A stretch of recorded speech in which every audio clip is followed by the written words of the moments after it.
নেই, এই পাশ থেকে এই পাশে একটা লোকও নেই, শুধু আমরা তিনজন রয়েছি, পুরো ফাঁকা জায়গা। আর সমুদ্রের আজকে প্রচণ্ড ঢেউ, প্রচণ্ড ঢেউ। আর এদিকে সোনার বাবা দুজন মিলে এখন ঝিনুক পড়াচ্ছে। দেখো এটা প্রচুর ঝিনুক আছে, দেখো সাদা সাদা একটু একটু দেখা যাচ্ছে, এগুলো সব ঝিনুক।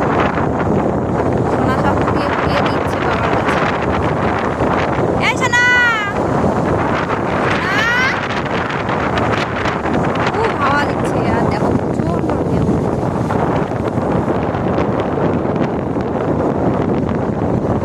সোনা শুনতেও পাচ্ছে না, এত জোরে এখন হাওয়া দিচ্ছে।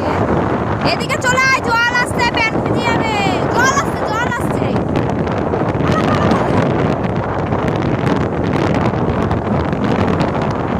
এই ভয় পেয়েছিস?